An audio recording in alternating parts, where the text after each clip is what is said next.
지금 뭐 하는 겁니까? 당신 잘릴 각오하고 이런 겁니까?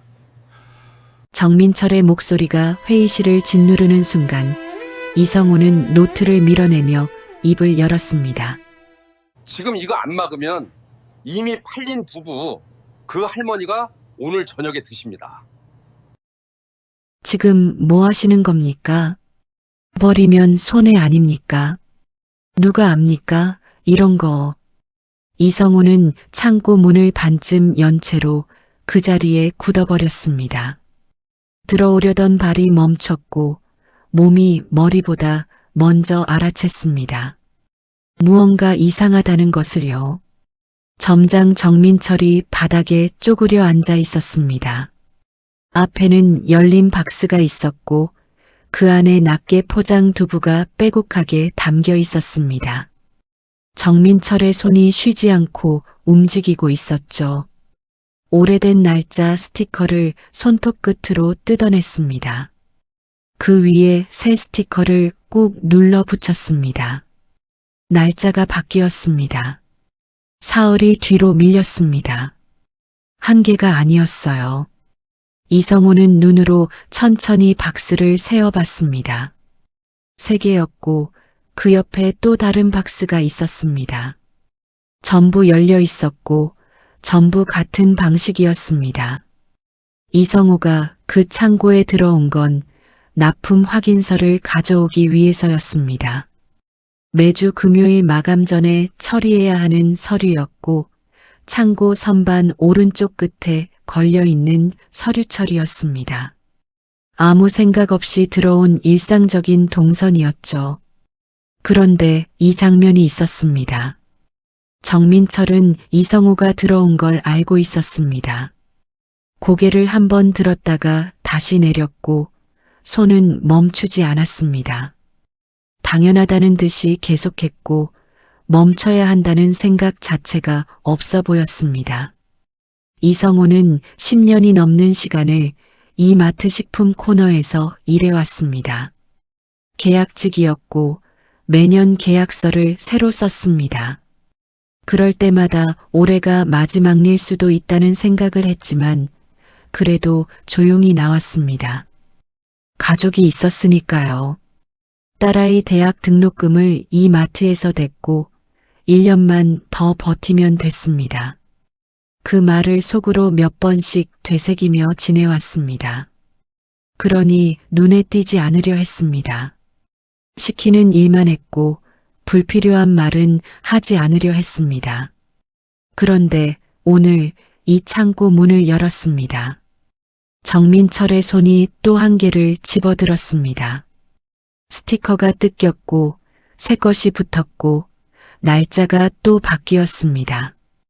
이성우는 마른 침을 삼켰습니다. 목이 조여오는 것 같았습니다. 정민철이 처음으로 이성우를 정면으로 올려다봤습니다. 눈빛에 놀란 기색이 없었고 미안한 기색도 없었습니다. 그저 담담했습니다. 오히려 그게 더 무거웠습니다. 이성우는 서류철을 들고 창고 문을 닫았습니다. 복도에 혼자 서 있었습니다. 숨을 고르려 했지만 고르지 않았습니다. 손이 떨리고 있었습니다. 그날 오후였습니다. 이성우는 점장실 문 앞에 서서 한동안 그대로 있었습니다. 2번 노크를 했고 대답이 없었지만 그래도 들어갔습니다. 정민철은 책상 앞에 앉아 서류를 보고 있었습니다. 이성우가 들어오는 것을 눈으로 확인했고 그리고 시선을 서류로 돌렸습니다. 이성우는 말을 꺼냈습니다. 아침에 창고에서 본 것을 말했고 유통기한이 지난 두부였다고 했습니다. 스티커를 바꿔 붙이는 걸 직접 봤다고 했고 그게 다시 진열대에 올라가는 것 같다고 했습니다. 정민철은 끝까지 듣지 않았습니다. 펜을 내려놓고 팔짱을 꼈고 눈은 이성우를 향하지 않았습니다. 하루 이틀 더 파는 거라고 했고 그 정도는 다 그런다고 했습니다. 버리면 손해라고도 했습니다. 이성우는 다시 말하려 했습니다. 손님이 사간다고 했고 노인 손님이 대부분이라고 했습니다. 속이 안 좋을 수 있다고 했습니다. 그런데 정민철은 이성우의 말이 다 끝나기도 전에 서류를 다시 들었습니다. 그것이 대답이었습니다.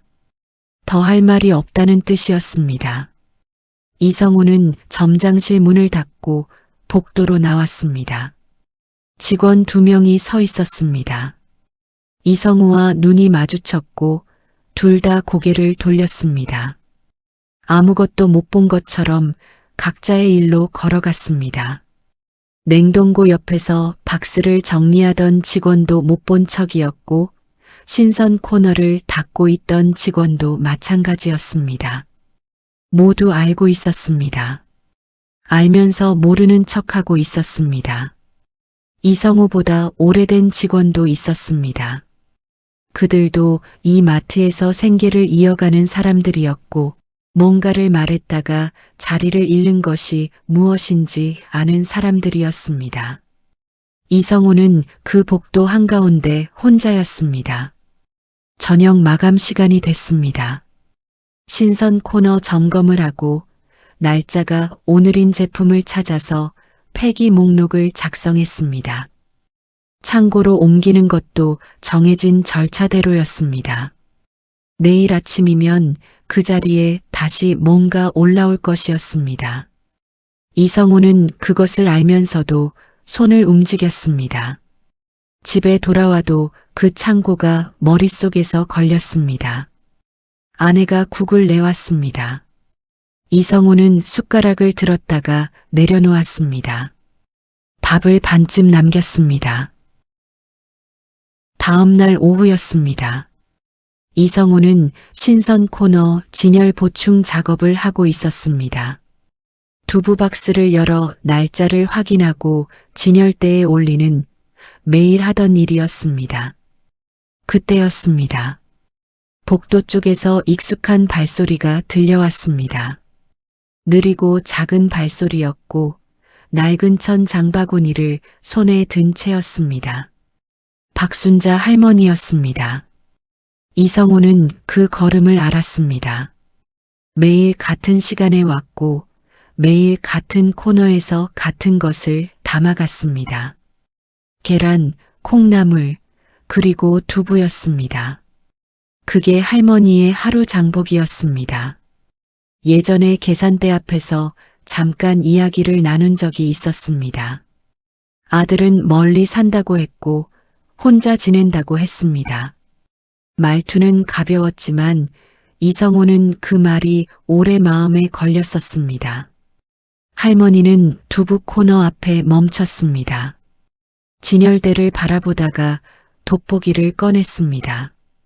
두부 포장 앞면을 가까이 들고 보고 있었습니다. 날짜를 보는 것이었습니다. 이성우는 그 순간 손이 멈췄습니다. 할머니가 집어든 건 앞줄이었습니다.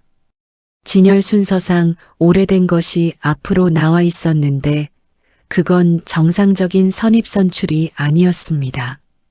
어제 스티커가 교체된 것들이 앞으로 정렬돼 있었습니다. 할머니는 날짜를 봤습니다. 새 날짜였습니다. 바꿔치기한 날짜였습니다. 멀쩡해 보였습니다. 할머니는 고개를 끄덕이며 장바구니에 넣었습니다. 이성우는 입을 열려 했습니다. 그런데 발이 붙어 있었습니다. 여기서 말을 하면 점장이 알게 될 것이었고 오늘 말하면 내일 계약이 끝날 수도 있었습니다. 딸아이 졸업이 1년 남아 있었습니다. 이성우는 그 숫자를 너무 잘 알고 있었습니다. 그 1년과 지금 이 순간이 머릿속에서 부딪혔습니다. 할머니는 이미 콩나물 쪽으로 걸어가고 있었습니다. 장바구니 속 두부가 흔들렸습니다. 그게 보였습니다. 이성우는 할머니의 뒷모습을 봤습니다. 아무 말도 못했고 아무것도 하지 못했습니다. 할머니가 코너를 돌아 사라졌습니다. 이성우는 손에 들고 있던 두부 박스를 천천히 내려놓았습니다. 진열대 앞에 그대로 서 있었습니다. 혼자서 밥을 차리는 사람이었습니다. 아들은 멀리 있다고 했습니다. 그 두부로 오늘 저녁 두부찌개를 끓일 것이었고 혼자 먹을 것이었습니다. 이성우는 숨을 크게 들이쉬었다가 천천히 내쉬었습니다. 잘려도 해야 했습니다. 그 생각이 처음으로 선명하게 들었습니다. 이성우는 창고 쪽을 바라봤습니다. 지금 그 안에 얼마가 남아있는지 알고 있었고 내일도 팔릴 것이었습니다. 그 다음 날도였습니다. 이번에는 손이 떨리지 않았습니다. 그날 저녁 마감이 가까워질 무렵이었습니다. 이성우는 클립보드를 들고 냉장 코너 뒤쪽 창고 앞에 섰습니다. 폐기 목록 확인을 하러 가는 것처럼 보였고 평소와 같은 동선이었습니다. 아무도 이상하게 보지 않았습니다. 창고 문을 열었습니다. 박스가 있었습니다. 어제와 같은 자리였고 일부는 이미 작업이 끝나 있었습니다. 스티커가 새 것으로 붙어 있었습니다. 이성우는 두부 하나를 들어 뒤집었습니다. 포장 아래쪽 모서리를 손가락으로 살짝 눌렀더니 스티커 끝이 떠 있었습니다. 그 아래에 원래 날짜가 있었습니다. 이틀이 지난 제품이었습니다. 이성우는 핸드폰을 꺼냈습니다. 플래시를 켜고 포장 앞면을 찍었습니다. 제품명과 번호가 담겼고 뒷면을 찍으니 새로 붙인 날짜가 담겼습니다. 스티커가 들린 부분도 찍었습니다. 원래 날짜가 담겼습니다. 박스 겉면까지 찍으니 입고일이 담겼습니다. 소리가 나지 않도록 빠르게 찍었고 주변 소리에 귀를 기울이며 움직였습니다. 핸드폰을 주머니에 넣고 클립보드에는 아무것도 적지 않은 채로 창고 문을 닫았습니다. 아무 일도 없었던 것처럼 나왔습니다. 집에 돌아와 핸드폰을 폈습니다. 사진 폴더를 열어 날짜별로 정리했고 제품명과 입고일, 촬영일을 파일명에 넣었습니다. 폴더를 따로 만들었습니다. 메모 앱을 열었습니다. 그날 본 것을 적었습니다. 박스 수 위치, 교체 방식, 시간대, 누가 작업했는지 하나씩 기록했습니다. 다음 날 출근해서는 전날보다 좀 더 의식하며 지켜봤습니다. 창고 앞을 지나는 횟수를 자연스럽게 늘렸고 작업이 주로 오전 중에 이루어진다는 것도 알게 됐습니다. 점장이 직접 하는 날이 있었고 매장 직원 중 한 명이 대신하는 날도 있었습니다. 그 직원은 말이 없었고 시키는 대로 하는 사람처럼 보였습니다. 이성우는 그것도 적었습니다. 직접 하는 날과 직원이 대신하는 날을 구분했고 어떤 제품이 대상이 되는지도 따로 기록했습니다. 며칠이 지났습니다. 노트 하나가 채워졌고 사진이 수십 장 쌓였습니다. 이성우는 그것들을 처음부터 다시 한번 봤습니다.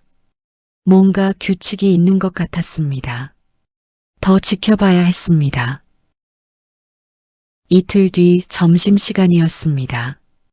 이성우는 직원 휴게실 구석 자리에 앉아 도시락을 열어놓은 채로 핸드폰을 보고 있었습니다. 며칠 동안 찍은 사진들이었습니다. 보다가 숟가락을 들었다가 다시 내려놓았습니다. 밥맛이 없었습니다. 저도 봤어요.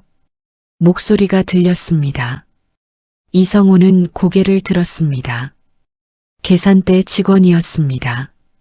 3번 자리에서 일하는 직원이었고 늘 조용한 편이었습니다. 이성우와 말을 섞은 적이 거의 없었습니다. 그 직원이 맞은편에 자리를 잡고 도시락을 꺼냈습니다. 이성우를 보지 않은 채 뚜껑을 열더니 말을 이었습니다. 가끔이 아니에요. 꽤 됐어요. 목소리가 낮았고 밖으로 새지 않는 크기였습니다. 이성우는 핸드폰을 뒤집고 주변을 한번 훑었습니다. 휴게실에는 둘뿐이었습니다. 그 직원은 계속 도시락을 먹는 척하면서 말했습니다. 시선은 앞을 향한 채였습니다. 계산대에서 보인다고 했습니다. 손님이 두부를 올려놓으면 스캔하면서 포장을 보게 되는데 스티커 끝이 들려있는 걸 몇 번 봤다고 했습니다. 처음에는 불량 포장인 줄 알았는데 같은 제품에서 반복되는 걸 보고 이상하다고 생각했다고 했습니다. 이성우는 말없이 듣고 있었습니다. 한 번은 창고 앞을 지나다 봤다고도 했습니다. 점장이 혼자 있었는데 자신을 보자 갑자기 일어서더라고 했습니다. 그날은 그냥 지나쳤고 뭔지는 몰랐지만 지금은 알겠다고 했습니다. 이성우는 조용히 입을 열었습니다. 기록하고 있다고 했고 사진도 있으며 날짜별로 정리가 됐다고 했습니다. 직원의 손이 잠깐 멈췄습니다. 숟가락이 도시락 위에 내려앉았고 처음으로 이성우 쪽을 똑바로 봤습니다. 이성우는 더 말하지 않았습니다. 충분했습니다. 한동안 말이 없었습니다. 두 사람 다 도시락을 천천히 먹었고 휴게실 밖에서 매장 음악이 흘러나왔습니다. 평소와 같은 오후였습니다. 직원이 자리에서 일어나기 전이었습니다. 뚜껑을 닫으면서 낮게 말했습니다. 저는 여기 계속 있을 거예요. 그게 전부였습니다. 더 이상의 약속도 없었고 구체적인 계획도 없었습니다. 그런데 이성우는 그 짧은 말에서 뭔가를 들었습니다. 혼자가 아니라는 것이었습니다. 그것만으로도 달랐습니다.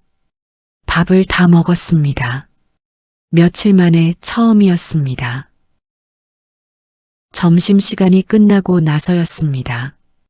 이성우는 매장으로 돌아와 신선 코너 앞에 섰습니다. 평소와 같은 자리였고 평소와 같은 표정이었습니다. 그런데 눈이 달라져 있었습니다. 며칠 전부터 적어온 메모를 다시 펼쳤습니다. 날짜들을 훑었는데 처음에는 그냥 나열된 숫자처럼 보였습니다. 그런데 세 번째로 보니까 뭔가 보이기 시작했습니다. 월요일과 목요일이었습니다. 창고 작업이 이루어지는 날이 그 두 요일에 집중돼 있었습니다. 납품 전날이었습니다. 새 재고가 들어오기 하루 전 그날에 스티커가 바뀌었습니다. 버리면 손실이었습니다. 그러니 버리지 않았습니다. 우연이 아니었습니다. 이성우는 그것을 메모에 추가했습니다. 그러고 나서 진열대 앞으로 걸어갔습니다. 두부 앞줄을 손가락으로 살짝 밀어보며 포장 끝을 눌러봤습니다. 들뜨는 게 있었고 오늘 날짜였지만 포장 아래쪽이 깨끗하지 않았습니다. 접착제 흔적이 있었고 이미 한 번 스티커가 붙었다 뜯긴 자리였습니다. 이성우는 그 두부를 들고 불량 포장 확인 명목으로 창고로 들어갔습니다. 혼자였습니다. 뒤집어서 스티커 끝을 찾았고 모서리에 아주 얕게 들려 있었습니다. 손톱으로 조심스럽게 올리자 숫자가 나왔습니다. 사흘 전이었습니다. 이성우는 핸드폰을 꺼내 2장을 찍었습니다. 스티커가 들린 부분과 원래 날짜가 함께 담기도록 각도를 맞췄습니다. 창고 문 쪽에서 발소리가 들렸습니다. 이성우는 핸드폰을 주머니에 넣고 두부를 든 채 선반 쪽을 보는 것처럼 섰습니다. 발소리가 멀어졌습니다. 24시였습니다. 그날 저녁 퇴근 후에는 마트 근처 편의점에 들어갔습니다.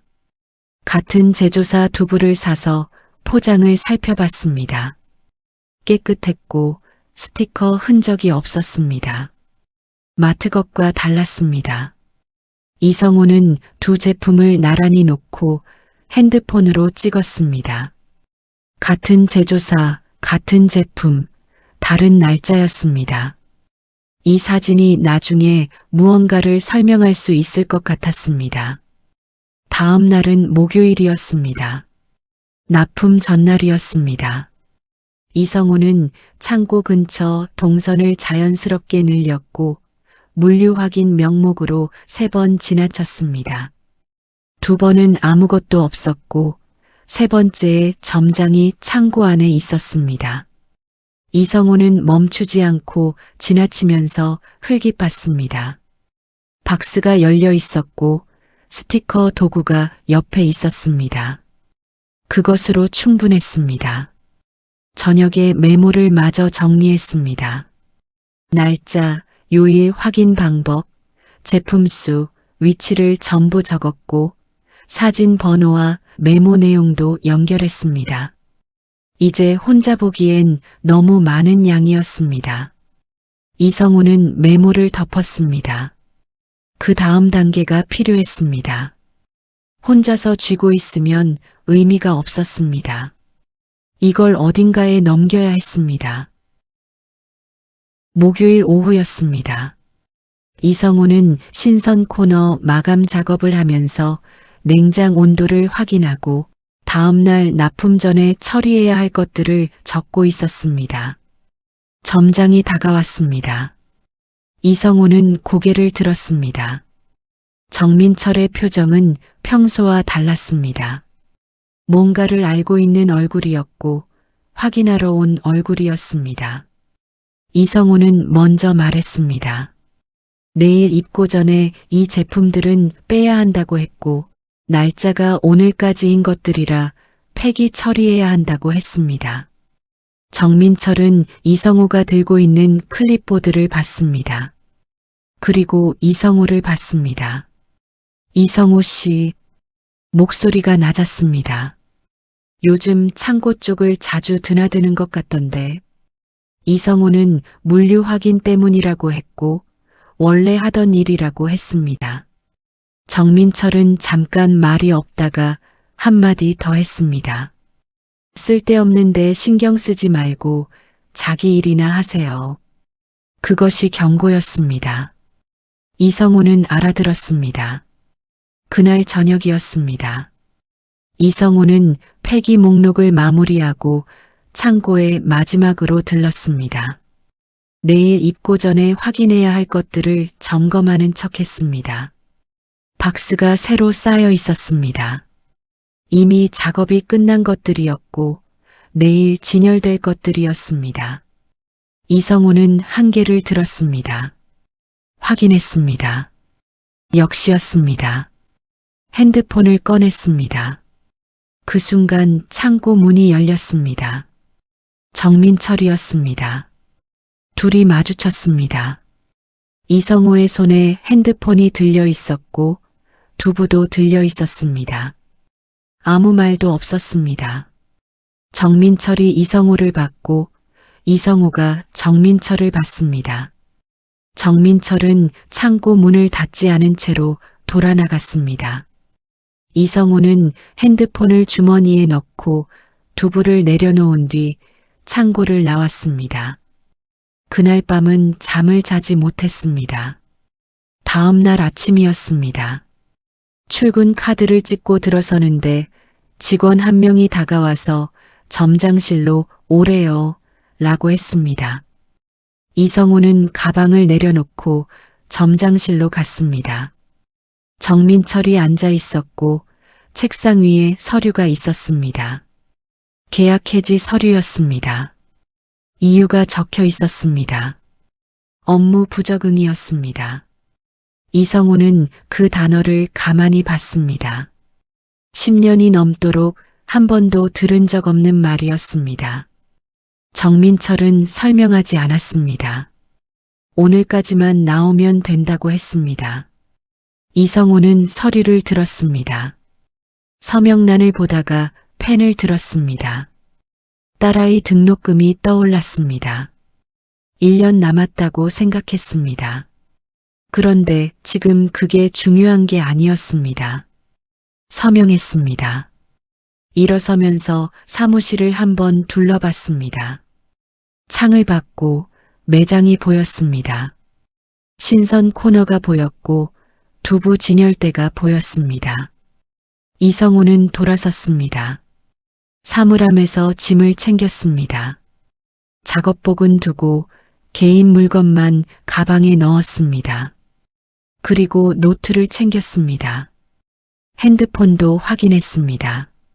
사진 폴더는 그대로였습니다. 마트를 나왔습니다. 자동문이 열렸다가 닫혔습니다. 오전 10시였습니다. 이성호는 주차장에 잠깐 서 있다가 걸었습니다. 집에 들어오니 아내는 없었습니다. 낮에는 파트 일을 나가는 날이었습니다. 이성호는 식탁에 앉아 가방을 옆에 내려놓고 노트와 핸드폰을 꺼냈습니다. 한동안 아무것도 하지 않고 그냥 앉아 있었습니다. 그러다 일어섰습니다. 점퍼를 다시 입고 가방에 노트를 넣은 채로 나갔습니다. 집 근처 마트 3군데를 돌았습니다. 2곳은 정상이었습니다. 한 곳이 걸렸습니다. 스티커 흔적이 있었습니다. 그 제품의 냄새는 달랐습니다. 미묘했지만 달랐습니다. 이성호는 그것도 사진으로 찍었습니다.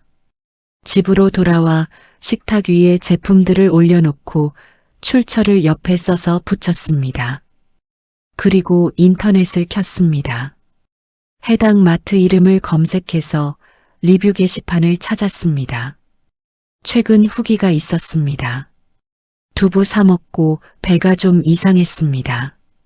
냄새가 좀 이상했는데 그냥 먹었습니다. 환불 요청했는데 매장에서 그냥 넘어갔습니다. 이성호는 그 후기들을 캡처했습니다.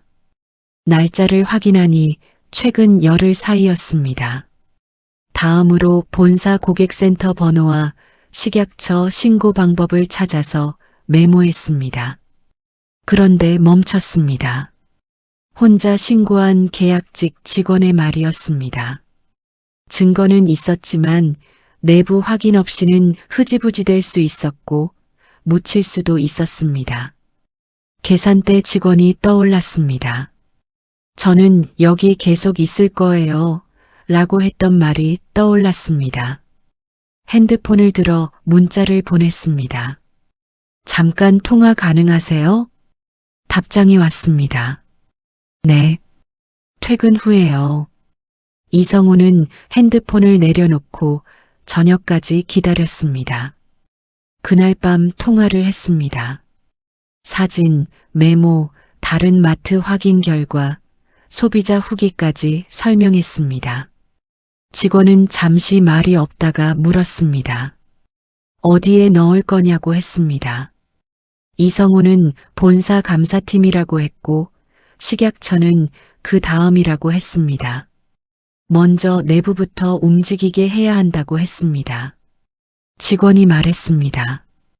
본사에 넣으면 점장한테 먼저 내려갈 수 있다고 했고 증거가 사라질 수 있다고 했습니다. 이성호는 그것도 생각했다고 했고 그래서 사진을 3군데에 백업해뒀다고 했습니다. 메모도 복사본이 있다고 했습니다. 직원이 조용히 말했습니다. 저도 진술서 쓸게요. 이성호는 수화기를 쥔 손에 힘이 들어갔습니다. 감사합니다. 본사 감사팀에 자료를 넘긴 지 사흘이 지났습니다. 아무 연락이 없었습니다. 이성호는 하루에 2번씩 핸드폰을 확인했지만 그때마다 아무것도 없었습니다. 묻힐 수도 있겠다는 생각이 들었습니다. 해고된 직원의 신고였고 업무 부적응이라는 딱지가 붙은 사람의 제보였습니다. 그 생각을 하면 잠이 오지 않았습니다.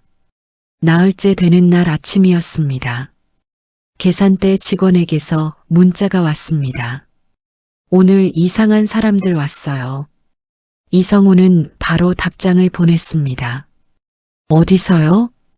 본사 마크 달고 왔어요. 매장 안을 돌아다니고 있어요. 이성우는 핸드폰을 내려놓았습니다. 숨을 고를 필요도 없었습니다. 움직이고 있었습니다. 2시간 뒤 본사 감사팀에서 연락이 왔습니다. 지금 매장에 있으니 이성우 씨도 와줄 수 있냐고 했습니다. 이성우는 가방을 들었습니다. 노트를 넣고 핸드폰 백업 파일 링크를 열어봤습니다. 정상이었습니다. 버스를 타고 마트 앞에 도착했습니다. 자동문을 지나 들어서는데 분위기가 달랐습니다. 직원들의 표정이 굳어 있었고 평소보다 말이 없었습니다. 감사팀은 매장 안쪽 회의실에 있었습니다. 형광등 불빛이 밝은 작은 방이었습니다. 감사팀장이 안경을 쓴 채로 서류를 앞에 두고 앉아 있었습니다. 맞은편에 정민철이 앉아 있었고 이성우가 들어오는 걸 보자 표정이 굳었습니다. 이성우는 감사팀장 옆자리에 앉았습니다. 감사팀장이 먼저 말했습니다. 제보 자료를 검토했다고 했고 현장 확인도 했다고 했습니다. 창고 내 작업 도구가 확인됐다고 했고 스티커 작업에 쓰이는 것들이었다고 했습니다. 정민철은 아무 말도 하지 않았습니다. 감사팀장이 이성우 쪽을 보며 자료를 가져왔냐고 했습니다. 이성우는 가방에서 노트를 꺼냈습니다. 핸드폰도 꺼내 테이블 위에 올렸습니다. 날짜별로 정리된 사진이 있었고 원래 날짜와 교체된 날짜가 나란히 찍힌 사진이 있었습니다. 패턴이 기록된 메모와 납품일, 교체일 간격이 적힌 페이지도 있었습니다. 감사팀장이 한 장씩 봤습니다. 방 안이 조용했습니다. 문이 열렸습니다. 계산대 직원이 들어왔습니다. 이성우는 그 직원을 봤고 직원도 이성우를 봤습니다. 말은 없었지만 그냥 자리에 앉았습니다. 감사팀장이 직원에게도 같은 걸 물었습니다. 직원은 짧게 본인이 본 것을 말했습니다. 계산대에서 확인한 것과 창고 앞에서 목격한 것을 차분하게 말했습니다. 정민철이 입을 열었습니다. 유통기한이 하루 지난 것들이었다고 했고 그 정도는 다 한다고 했습니다. 감사팀장이 말을 잘랐습니다. 조용하고 단호했습니다. 소비자 피해 접수가 들어온 건 알고 있냐고 했습니다. 식중독 의심 신고가 접수됐다고 했습니다. 같은 마트, 같은 제품이었습니다. 방 안에 침묵이 내려앉았습니다. 정민철이 더 이상 말을 하지 않았습니다. 감사팀장이 이성우를 봤습니다. 오래 고생했다고 했습니다. 짧은 말이었습니다. 이성우는 고개를 끄덕였습니다. 그로부터 한 달이 지났습니다. 본사 감사 결과가 나왔습니다. 정민철은 직위 해제됐고 해당 매장에 대한 식약처 조사가 시작됐습니다. 소비자 피해 접수건에 대한 처리도 진행됐습니다. 이성우에게는 본사 식품관리 담당으로 복직 제안이 왔습니다. 계약직이 아니었습니다. 정규직이었습니다. 이성우는 하루 생각했습니다. 그리고 수락했습니다. 첫 출근 날 아침이었습니다. 자동문을 지나 들어서니 매장 안이 익숙했습니다. 바닥 타일이 익숙했고 형광등 불빛이 익숙했습니다. 냉장 코너에서 올라오는 찬 공기도 익숙했습니다. 그런데 달랐습니다. 이성우는 신선 코너 앞에 서서 두부 진열대를 봤습니다. 손을 뻗어 하나를 들고 뒤집었습니다. 날짜를 봤습니다. 정확했습니다. 포장 모서리를 눌러보니 들뜨지 않았습니다. 깨끗했습니다. 옆에 하나를 더 들어 확인했습니다. 같았습니다. 이성우는 진열대 전체를 천천히 훑었습니다. 앞줄부터 뒷줄까지 하나씩이었습니다. 전부 정상이었습니다. 고개를 끄덕였습니다. 그때였습니다. 복도 쪽에서 느린 발소리가 들렸습니다. 낡은 천장바구니를 손에 든 채였습니다. 박순자 할머니였습니다. 이성우는 그 걸음을 알았습니다. 매일 같은 시간에 오는 걸음이었고 매일 같은 코너에 서는 걸음이었습니다. 할머니는 두부 진열대 앞에 멈춰 돋보기를 꺼냈습니다. 포장을 들고 가까이 보고 있었습니다. 이성우는 진열대 옆에 서 있었습니다. 할머니가 날짜를 보는 동안 조용히 말했습니다. 오늘 건 믿으셔도 됩니다. 할머니가 고개를 들었습니다. 이성우를 봤습니다. 낯선 얼굴이 아니었습니다. 예전에 계산대 앞에서 인사를 나눴던 사람이었습니다. 할머니는 잠깐 이성우를 보다가 두부를 장바구니에 넣었습니다. 말없이 고개를 한번 끄덕였습니다. 그것이 전부였습니다. 할머니는 콩나물 쪽으로 걸어갔습니다. 장바구니가 천천히 흔들렸습니다. 이번엔 달랐습니다. 이성우는 그 뒷모습을 봤습니다. 그리고 다시 진열대를 봤습니다. 두부들이 자리를 지키고 있었습니다. 날짜가 정확했고 포장이 깨끗했습니다. 이성우는 조용히 말했습니다. 이제는 괜찮습니다. 매장 음악이 흘러나왔습니다. 오전 햇살이 자동문 너머로 들어왔습니다. 평범한 하루였습니다. 이성우는 특별한 사람이 아니었습니다. 누군가의 아버지였고 매년 계약서를 새로 쓰던 사람이었습니다. 1년만 더 버티자고 속으로 되뇌던 사람이었습니다.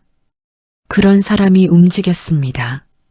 잘린 것을 알면서도 노트를 폈고 혼자라는 걸 알면서도 사진을 찍었습니다. 그 이유는 단 하나였습니다. 매일 같은 시간, 같은 자리에서 두부를 고르던 할머니 한 분이었습니다. 세상을 바꾼 건 대단한 용기가 아니었습니다. 그냥 못 본 척하지 않은 것이었습니다. 여러분 주변에도 이성우가 있습니다.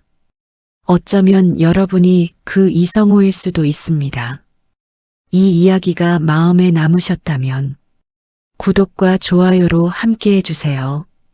여러분의 선택 하나가 다음 이성우의 이야기를 시작합니다. 극적 반전은 매번 그런 사람들의 이야기를 들고 찾아오겠습니다. 끝까지 함께 해주셔서 감사합니다. 극적 반전.